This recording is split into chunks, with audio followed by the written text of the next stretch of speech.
স্বাগত একাত্তরের খেলা যোগের সাথে আছে আমি কোহিনুর কণা। একেবারে রুটিন মাফিক ভারত পাকিস্তান ম্যাচ যেমন আমরা দেখে আসছি বছরের পর বছর জুড়ে, তেমনটাই হচ্ছে। কোনো রকমে আসলে প্রতিরোধী গড়ে তুলতে পারেনি পাকিস্তান এবং একেবারে বাজেভাবে বিপর্যস্ত হয়েছে ভারতের কাছে। এই ম্যাচটা নিয়ে আলোচনা করতে চাই। আমাদের সাথে স্টুডিওতে আছেন ক্রীড়া বিশ্লেষক দেব চৌধুরী। শুভ সকাল। এই ম্যাচটার জন্য আমরা সবাই অপেক্ষায় ছিলাম, তাই না? মানে পুরো ক্রিকেট দুনিয়ার মধ্যে একটা সাসপেন্স, কি হয় না জানি কি হয়। ম্যাচটা মাঠে গড়ালো একদম অ্যাজ ইউজুয়াল যেটা হওয়ার। আমরা আসলে কেউই কল্পনা করিনি যে ভারতকে হারিয়ে দিতে পারে পাকিস্তান, কারণ পাকিস্তানের যে অবস্থা। মানে তাহলে এই ম্যাচটা নিয়ে এত হাইপের কি আছে? টাকা। গুড মানে মর্নিং। শুধুই এখন টাকা, কোনো ক্রিকেট নেই এখানে। Good morning. আমার সেটাই মনে হয়, কারণ ভারত পাকিস্তান ম্যাচের যে আপনার অ্যাড্রেনালিন কিংবা এই ম্যাচটা নিয়ে ক্রিকেটীয় যে সমীকরণ, রোমাঞ্চ, এগুলো শেষ হয়ে গেছে আরও বহু বছর আগে। বহু বছর মানে আমি বোঝাতে চাচ্ছি আরও এক দশক বা তারও বেশি সময় আগে। কারণ আপনি যদি সবশেষ এক যুগেও হিসেব করেন, ভারত পাকিস্তান সব রকম ফরম্যাট মিলে, তারা তো আর বাইলেটারাল সিরিজ অনেক দিন ধরেই খেলছে, 13 বছর। সো এই আইসিসি ইভেন্টগুলো যদি হিসেব করেন, সব মিলে হয়তো ভারত আপনার 17 বা 18টা ম্যাচ জিতেছে। পাকিস্তানের জয়গুলো ভারতের বিপক্ষে আইসিসি ইভেন্টে আপনি একদম ওই যে বাচ্চাদের শেখায় না 1, 2, 3 এরকম কর গুণে বলতে পারবেন। যে 2017-তে আইসিসি চ্যাম্পিয়ন্স ট্রফির ফাইনাল, 2021-এর আপনার টি-20 বিশ্বকাপের ম্যাচ। সো এই জিনিসগুলো বাদ দিয়ে টি-20 ওয়ার্ল্ড কাপে যেমন এখন ব্যবধানটা হচ্ছে কত, 8-1। ওডিআইতে হচ্ছে 8-0 ব্যবধানটা। সো আপনি এখন চিন্তা করেন যে এই যে ভারত পাকিস্তানের যে হাইপটা তৈরি করা, এখন আপনি নিজে মানে আপনার প্রশ্নের উত্তরটা আপনি নিজেই চিন্তা করেন যে একটা দল এমন একটা অপোনেন্টের বিপক্ষে 8 ম্যাচ খেলে কোনো ম্যাচ জিতেনি, আরেকটা ফরম্যাটে 8 ম্যাচ খেলে মোটে একটা জিতেছে। একটা কথার কথা বলছি আমি, সব কিছু মিলে। তো সেটা তো আসলে রাইভালারি না। এবং এই কথাটাই সূর্য কুমার ইয়াদব এশিয়া কাপ ফাইনালের পরে কিন্তু বলেছিল, this is no longer a rivalry. সো এটা হয়তো ভারতীয়রাই খোদ পছন্দ করেনি, এটা হয়তো ভারতীয় ক্রিকেট বোর্ড সবচেয়ে বেশি অপছন্দ করেছে। সূর্য কুমার ইয়াদবের ওই মন্তব্য হয়তো আইসিসি কোনোভাবেই মেনে নিতে পারেনি। কেননা ইন্ডিয়ান ক্যাপ্টেন যখন ভারত পাকিস্তান ম্যাচকে একটা সাধারণ ম্যাচের তকমা দিয়ে দেয়, এটা তাদের যে বিজনেস স্ট্র্যাটেজি, সেই স্ট্র্যাটেজিতে আঘাত করে। কিন্তু এটা হচ্ছে reality, Bharat Pakistan match is no longer ওই আগের মতো কম্পিটিটিভ।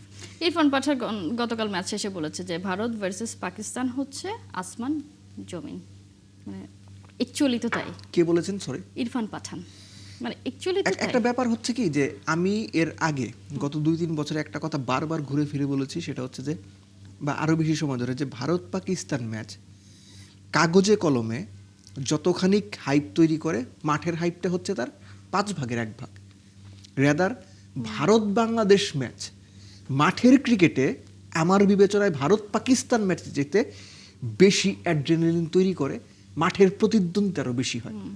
আপনি লাস্ট ফিউ টাইমস যদি আপনি ভারত পাকিস্তান ম্যাচ এবং বাংলাদেশ ভারত ম্যাচ যদি আপনি হিসেব করেন, দেখবেন যে ভারতের সঙ্গে বাংলাদেশের ম্যাচগুলো তুলনামূলক বেশি প্রতিদ্বন্দ্বিতাপূর্ণ হয়েছে বাংলাদেশ। এবং সেই ম্যাচ নিয়ে আমরা পরে কন্ট্রোভার্সিও দেখেছি যে অনেক কিছু হয়েছে। আপনি যেমন ধরেন যে 2022 বিশ্বকাপের ম্যাচটাই যদি আমরা ধরি, একটা সময় মনে হচ্ছে যে বাংলাদেশের ম্যাচটা লিটন যখন 50-তে ব্যাট করছে, মনে হচ্ছে ম্যাচটা নিয়ে যাবে। আমি জাস্ট উদাহরণ হিসেবে বললাম। সো এই যে 6,000 কোটি টাকার গল্পটা আমাদের শোনানো হয়, media rights, world wide hype, Chennai থেকে কলম্বোর প্লেন টিকিট যেটা নর্মালি আপনার $300-350 টিকিট, সেটা $600-700 হয়ে যাচ্ছে।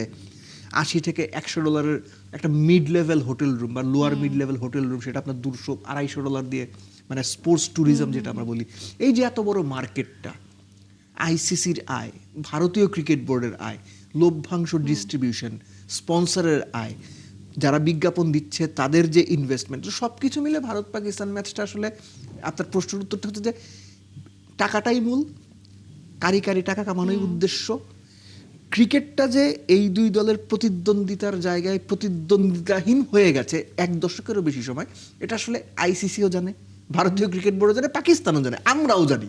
কিন্তু ওই যে একটা আলগা হাইপ, সোশ্যাল সাইটে একটা আলগা হাইপ তৈরি করে সবার মধ্যে ওই ব্যাপারটা ছড়িয়ে দেওয়া। এবং হয় কি, আমরা তো সবাই উপমহাদেশেরই মানুষ, ভারত পাকিস্তান বাংলাদেশ আমরা সবাই মিলে তো একসঙ্গেই, মানে একই বেল্টের মানুষ না। সো আমাদের মধ্যে সস্তা এবং আলগা হাইপ তৈরি করাটা খুব সহজ, এবং আমরা খুব এনজয় করি এই সময়। আমরা এটা এনজয় করি, তো অবশ্যই এনজয় করি বলেই তো সহজ হয়। যে কোনো একটা কিছু, সেটা আসলে বাস্তবিকভাবে সেটা আসলে মূল্যহীন হয়তো না, কিন্তু সেটার মূল্য অ্যাকচুয়ালি কম। কিন্তু সেই কম মূল্যবান বিষয়টা আমাদের সামনে যখন খুব সুন্দরভাবে উপস্থাপন করা হয়, সহজ কথায় যে খাওয়ায় দেওয়া, এই ভারত পাকিস্তান বাঙালিরা এই হাবিজাবি খাইতে খুব পছন্দ করে। রাইট, এবং সেটা আসলে এখন মনে হয় আসলে একটু বেশি বেশি হয়ে যাচ্ছে, কারণ আমরা দেখেছি যুক্তরাষ্ট্র তো মোটামুটি প্রতিরোধ করতে পেরেছিল ভারতের বিপক্ষে ম্যাচটা, পাকিস্তান একদম সামনেই দাঁড়াতে পারেনি। সূর্য কুমার ইয়াদব ওই ইনিংসটা না খেললে ভারত ওই ম্যাচ জিততো কিনা আমার সিরিয়াস ডাউট আছে যুক্তরাষ্ট্রের এগেইনস্টে। আমরা যদি গতকালের ম্যাচটা নিয়েই কথা বলি, ঈশান কিষান দুর্দান্ত খেলেছেন। মানে এই পিচে 40 বলে 77 রান করা মানে বিশাল বড় ব্যাপার। যদিও মনে হয় টি-20তে খুবই ইজি, কিন্তু এই ধরনের পিচে আসলে খুবই বড় একটা ব্যাপার, যেখানে সবাই স্ট্রাগল করছিলেন সেখানে তিনি খেলছিলেন। এবং তার যে স্ট্রাগল পিরিয়ডটা আমরা সবাই জানি, দল থেকে বাদ পড়েছিলেন, কন্ট্রাক্ট থেকে বাদ পড়েছিলেন, আইপিএলে তার দল তাকে ছেড়ে দিয়েছিল, বিশ্বকাপ তিনি খেলবেন কিনা সেটাও তিনি নিশ্চিত না। সেই জায়গা থেকে তিনি যেভাবে আসলে গতকাল ম্যাচটাকে নিজের গ্রিপে নিয়েছেন, তার পারফরমেন্স কেমন এনজয় করেছেন? আচ্ছা, ঈশান কিষানের পারফরমেন্স যদি আপনি বলেন, আমি একটা জিনিস এখানে অ্যাড করতে চাই, সেটা হচ্ছে যে আপনার শুরুতে বল যখন নতুন থাকে বা ব্যাটে একটু বেটার আসে, কারণ শ্রীলঙ্কার এই উইকেটগুলো কিন্তু টিপিক্যাল আপনার ওই টি-20 200 রানের উইকেট না।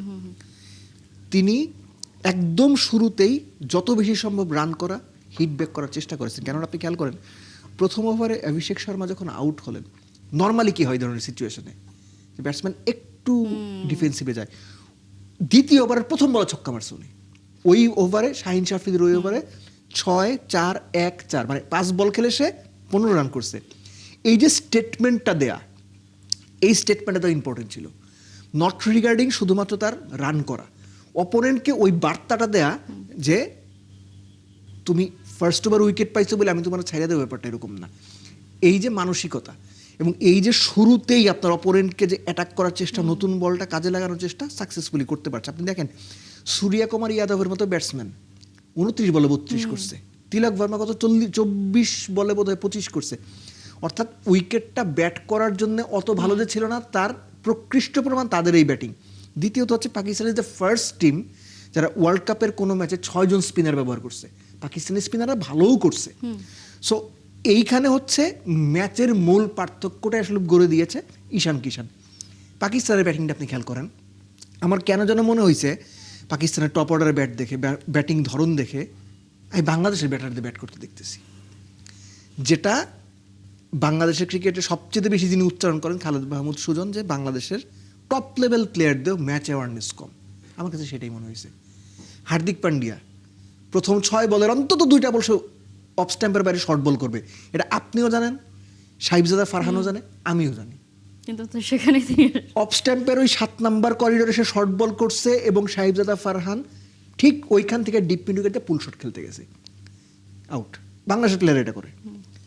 সালমান আলী আগা, আপনি ক্যাপ্টেন, আপনারা যে ট্র্যাপটা করা হয়েছে, আপনার অলরেডি 1 উইকেট 2 উইকেট চলে গেছে, আপনি ওই সময়, আপনি তো মানে ওই লেভেলের প্লেয়ার না, আপনি তো ট্রাভিস হেড না, আপনি তো ধরেন ঈশান কিষান না, এটা কথার কথা বলতেছি আমি। সো আপনার সামর্থ্য অনুযায়ী খেলা, এক্স্যাক্টলি উনি ওই ট্র্যাপে পা দিছে যে ট্র্যাপে তারা করা হয়েছে। এখন বুমরা আসার পরে তার ফার্স্ট ওভারে যখন 2 উইকেট নিয়ে নিল, আপনার ভরসার জায়গাকে বাবর আজম, যে বরাবরই বড় ম্যাচগুলোতে ফ্লপ করে।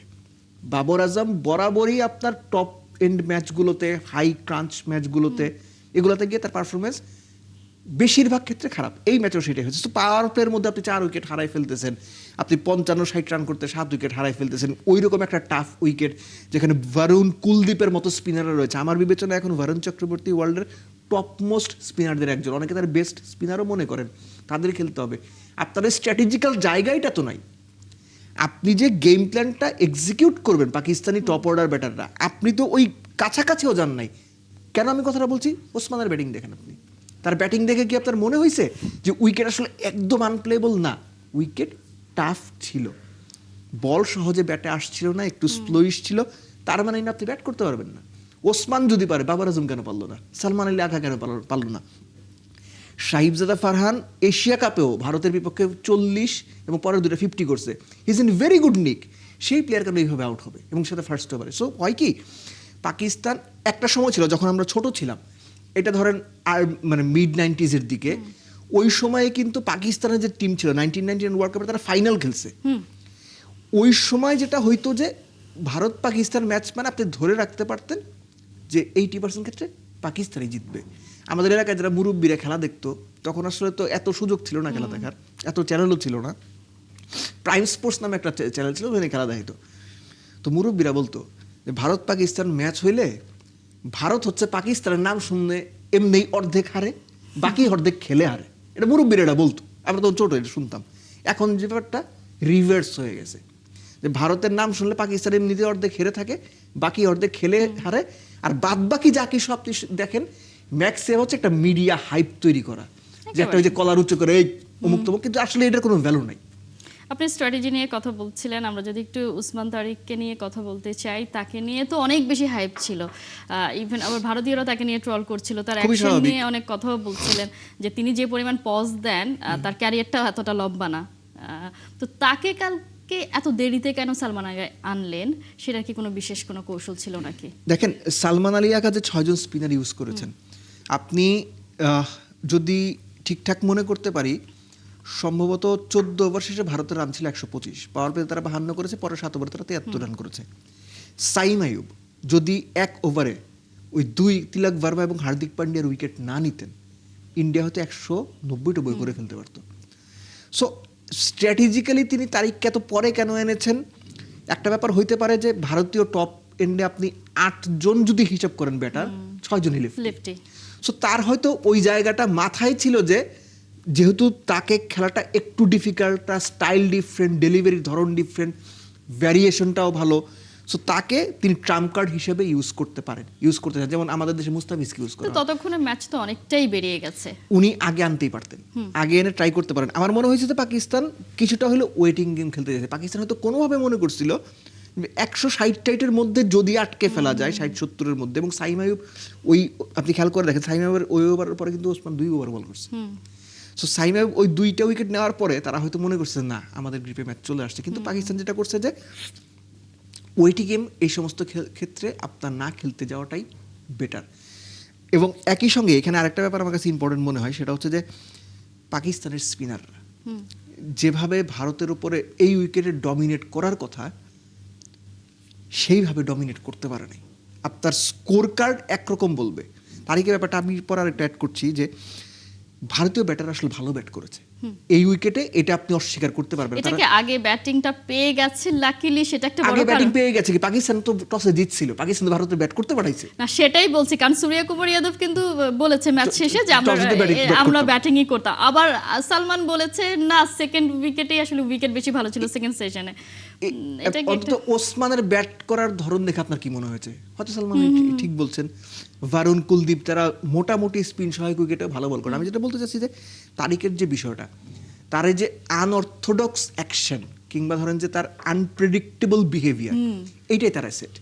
এবং আশ্বিন খুব চমৎকার একটা কথা বলেছেন, এই ভারতীয়রা তারিককে নিয়ে ট্রল করে না, তার পজ যতখানি, তার ক্যারিয়ার তার চাইতে কম। আশ্বিন একটা সুন্দর কথা বলেছেন যে এই যে একজন ব্যাটসম্যান হঠাৎ করে আপনার রিভার্স সুইপ খেলে দিচ্ছে, সুইচ হিট খেলে দিচ্ছে, তার জন্য কোনো সমস্যা নেই। বোলারাই সে একটু থামলেই সমস্যা, ভাই ও থামে, তোর অসুবিধা কি, থামুক, আর 1 সেকেন্ড বেশি থামুক, তোর অসুবিধা কি, নিয়মের বাইরে তো সে কিছু করতেছে না।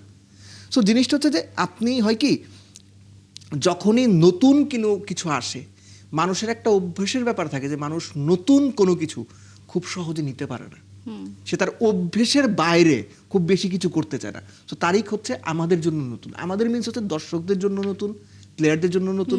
সো এই নতুনটাকে যে কোনোভাবেই হোক অ্যাপ্রিসিয়েট আপনি চাইলে করতে পারেন, কিন্তু বেশিরভাগ ক্ষেত্রে তার সমালোচনা সহ্য করতে হবে। But I am very happy for him যে ভারতীয় এই আমি ওই আগের কথা এই জন্য বললাম যে ভারত খুব ভালো ব্যাট করেছে। আপনি খেয়াল করে দেখবেন যে তারা তারিখকে কি পরিমাণ রেসপেক্ট দিয়ে ব্যাট করেছে, এবং এটা কোনো সহজ ব্যাপার না, সে এটা আর্ন করেছে, এই ক্রেডিটটুকু তাকে দিতে হবে। এটাই আসলে গ্রামার না, যে যেখানে আমি জানি না যে আমার সামনে আসলে কি হতে যাচ্ছে, তখন আমি একটু রেসপেক্ট করি, মানে ওটাই তো আসলে হওয়া উচিত। কিন্তু আমরা মাঝে মাঝে একটু বেশি ডেসপারেট হয়ে যাই। ছোট্ট করে জানতে চাই, এখন এই মুহূর্তে পয়েন্ট টেবিলে 3 নম্বরে পাকিস্তান চলে গেছে, যদিও আসলে এটা হওয়ারই কথা ছিল, কিন্তু যুক্তরাষ্ট্র নেট রান রেটে এগিয়ে আছে।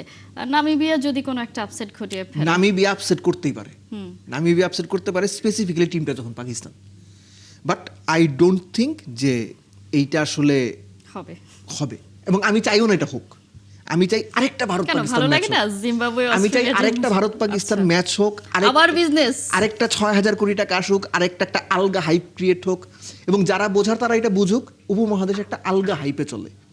এখানে ক্রিকেটটাও একটা আলগা হাইপে চলে, এখানকার সমাজটাও একটা আলগা হাইপে চলে, এখানকার সব কিছুর মধ্যে ওই আলগা ব্যাপারটা থাকতে হয়। সো ভারত পাকিস্তান আরেকটা ম্যাচ হচ্ছে আমাদের ওই আলগা চিন্তা ভাবনার আরেকটা প্রতিফলন দেখা যাবে। নামিবিয়া হারুক, পাকিস্তান জিতুক, সুপার এইটে যাক, আরেকটা ভারত পাকিস্তান ম্যাচ হোক, আইসিসি আরো বেশি টাকা মানে আমরা তালি দেই, আমরা এর জন্যই বসে আছি। মানে সবাই যে ম্যাচটার দিকে আসলে ম্যাচটার কাছে জিম্মি হয়ে আছে, আপনিও আসলে একটু মক করে বললেও সেটা চাইছেন কোনো কিছু একটা তো হোক, কিছু একটা হোক, কিছু মানে একটা যখন কোনো কিছু হচ্ছে না, কিছু একটা হইলেও খারাপ লাগে না, আর আমরা তো নাই কোনো কিছুর মধ্যে। দেখা যাক। কিন্তু মানে ক্রিকেটে যত এরকম, মানে ক্রিকেটকে তো আমরা সবসময় ফানি গেম বলি, যে কোনো কিছুই হয়ে যেতে পারে, এরকম কিছু হলে আসলে দেখতে ভালোই লাগে। জিম্বাবুয়ে যেভাবে অস্ট্রেলিয়াকে আপসেট করে, নামিবিয়া যদি কোনো কারণে পাকিস্তানকে হারায় দেয়, পাকিস্তান যদি কোনো কারণে সুপার এইটে না যাইতে পারে, পাকিস্তান যতটুকু মন খারাপ করবে আইসিসি বিসিসিআই তার চেয়ে বেশি মন খারাপ করবে, কারণ টাকার হিসাবটা তাদের লভ্যাংশে আসলে ইমপ্যাক্ট পড়ে। আপনি নিশ্চিত থাকেন পাকিস্তানের চাইতে বেশি মানে অখুশি হবে খোদ বিসিসিআই তাহলে বা আসলে তারা ইন্ডিয়ান নিশ্চয়ই ক্রিকেট প্রার্থনা বোর্ড। করবে যেন পাকিস্তান অ্যাটলিস্ট সেখানে কোনো ধরনের অঘটন না ঘটায়। আর আমরা তো এনজয় করছি, নিশ্চয়ই আপনার সাথেও এই ম্যাচ নিয়ে আরো Thank কথা you. হবে।